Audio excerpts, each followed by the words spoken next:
시장이 무너질 때 대부분은 공포에 질려서 돈을 잃잖아요. 근데 이상하게도 어떤 소수의 사람들은 바로 그 순간에 조용히 어마어마한 부를 쌓는단 말이죠. 대체 어떻게 그럴 수 있을까요? 오늘 바로 그 비밀을 한번 파헤쳐 볼 겁니다.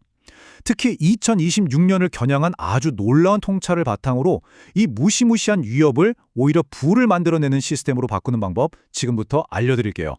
여러분, 이거 진짜 이상하지 않아요? 백화점에서 50% 세일한다고 하면 우리 어때요? 막 달려가서 더 사려고 하잖아요. 그런데 주식시장이 50% 세일한다고 하면 공포에 질려서 갖고 있는 것까지 다 팔아버린단 말이에요.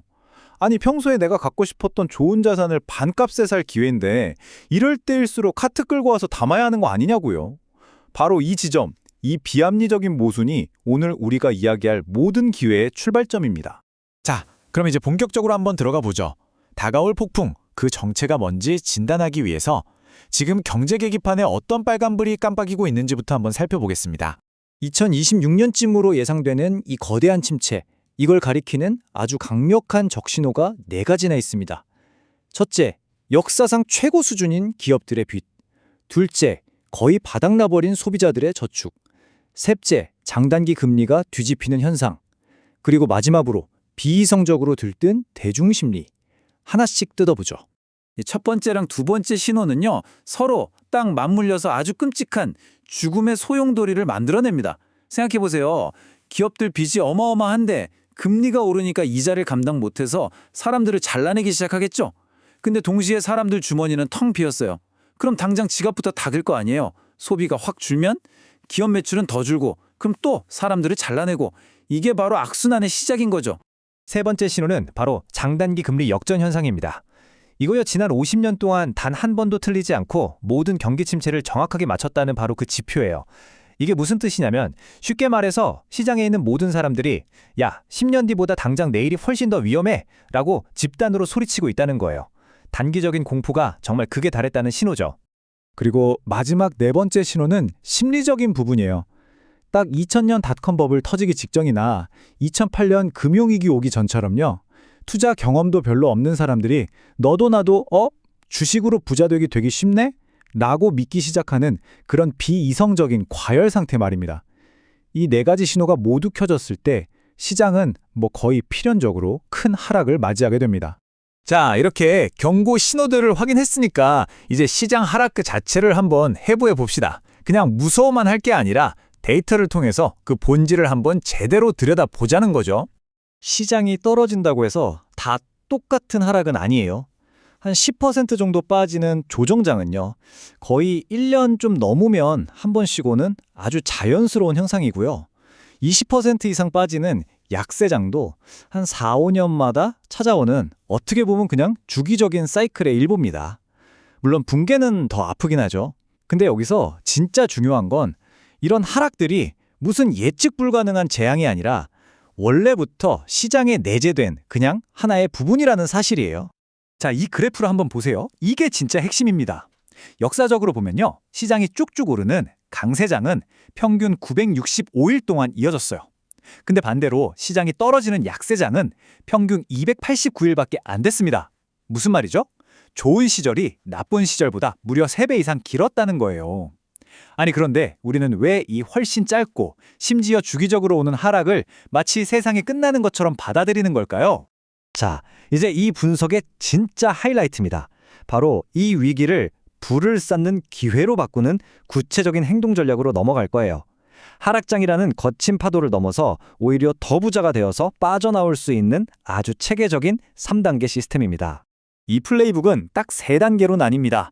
첫째, 폭풍이 오기 전에 미리 준비하는 축적 단계. 둘째, 폭풍의 눈안에서 계획대로 실행하는 실행 단계. 그리고 마지막, 폭풍이 지나간 뒤에 달콤한 열매를 거두는 회복 단계. 간단하죠?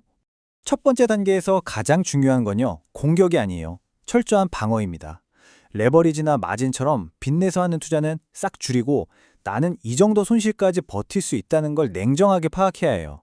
그리고 가장 중요한 거, 오직 폭락장에서 좋은 자산을 쓸어담기 위한 현금, 이른바 전투용 실탄을 모으는 데 집중하는 겁니다. 자, 그럼 2단계 실행을 위한 우리의 핵심 무기는 뭐냐? 바로 정액 분할 매수, 줄여서 DCA라고 부르는 겁니다. 이건 감정을 완전히 빼버리는 시스템이에요. 시장이 오르든 내리든 상관없이 정해진 날짜에 정해진 금액만큼 그냥 기계처럼 꾸준히 사들이는 거죠. 이게 왜 강력하냐고요? 평균 매수 단가를 마법처럼 낮춰주거든요. 자, 이 표를 보면 DCA의 마법이 한눈에 보일 거예요. 여러분이 매주 20만 원씩 투자한다고 한번 상상해 보세요. 주가가 40만 원일 때는 0.5주밖에 못 사죠. 근데 주가가 20만 원으로 반토막이 났어요. 그럼 같은 돈으로 1주를 살 수 있죠. 만약 10만 원까지 폭락했다? 와, 그럼 무려 2주를 살 수 있게 됩니다. 보세요. 주가가 떨어질수록 내 돈의 힘은 오히려 더 강력해지는 거예요. 하지만 이 모든 계획은 단 하나의 전제 조건이 있습니다. 바로 시장을 떠나지 않고 버티는 거죠. 이 피델리티 연구 결과가 정말 충격적인데요. 시장이 가장 좋았던 딱 5일을 놓치는 것만으로도 원리 10억 원이 됐어야 할 돈이 6억 7천만 원으로 쪼그라든다는 거예요. 왜냐하면 역사적으로 최고의 폭등장은요, 항상 최악의 폭락장 바로 뒤에 찾아왔거든요. 그러니까 바닥을 예측하겠다고 나갔다 들어왔다 하는 건 정말 위험한 발상이라는 거죠. 자, 드디어 3단계 회복기가 왔습니다. 그럼 어떤 결과가 펼쳐질까요? 만약 여러분의 계좌가 마이너스 40%까지 떨어졌다고 쳐요. 하지만 우리는 그때 공포에 질려 파는 대신 준비해둔 현금으로 추가 매수를 했죠. 그럼 시작이 그냥 원래 자리로 돌아오기만 해도 여러분의 계좌는 놀랍게도 플러스 50%가 되어 있을 겁니다. 시장은 겨우 본전 찾았을 뿐인데 말이죠. 이게 바로 위기를 기회로 바꾼 사람들의 결과입니다. 네, 지금까지 들어보면 정말 완벽한 계획 같죠? 근데요, 이 전통적인 공식에는 아주 치명적인 약점이 하나 숨어 있습니다. 이제부터 그 약점을 해결할 현대 투자자들을 위한 비밀을 공개하겠습니다. 바로 이 질문입니다. 이게 시스템 전체를 흔드는 딜레마예요. 알겠다 이거야. 근데 경기 침체가 와서 당장 내 직장이, 내 월급이 위험한 상황인데 바닥에서 주식을 살 그 돈이 도대체 어디서 나오냐? 정말 현실적인 문제죠. 여기서 오늘 이야기의 가장 놀라운 반전이 나옵니다. 2026년에 닥칠 위기에서 나를 지켜주고 투자할 현금을 만들어줄 가장 확실한 방법은요, 전통적인 자산이 아니에요. 바로 초기 자본 한 푼 없이 여러분의 지식과 경험만으로 만들 수 있는 디지털 자산입니다. 예를 들면 여러분이 잘 아는 분야에 대한 유튜브 채널이라던가 온라인 강의 혹은 뉴스레터 같은 것들이죠. 이런 자산들은 경제가 좋든 나쁘든 상관없이 꾸준한 현금 흐름을 만들어낼 수 있는 정말 강력한 무기가 될 겁니다.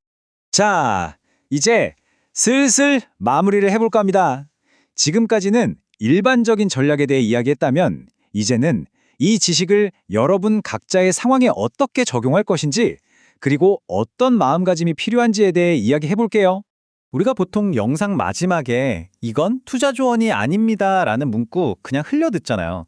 근데 사실 이게 진짜 중요한 투자 조언일 수 있습니다. 이 정보가 넘쳐나는 시대에 이 말의 진짜 뜻은 누군가의 말을 맹목적으로 따라하지 말고 이 지식을 당신만의 설계도로 삼아서 당신의 인생에 맞게 직접 전략을 설계하라는 겁니다. 남의 옷을 그대로 입는 게 아니라 내 몸에 맞게 옷을 직접 지어 입으라는 거죠. 폭락장의 공포 속에서 좋은 자산을 두려움 없이 사들이려면 결국 멈추지 않는 현금 엔진이 필요합니다. 그래서 오늘 분석을 마무리하면서 여러분께 마지막 질문을 하나 던지고 싶습니다. 오늘 밤 당장 여러분의 방에서 노트북 하나만 가지고 시작할 수 있는 당신만의 디지털 자산은 과연 무엇일까요? 이 질문에 대한 답을 찾는 여러분의 여정을 항상 응원하겠습니다.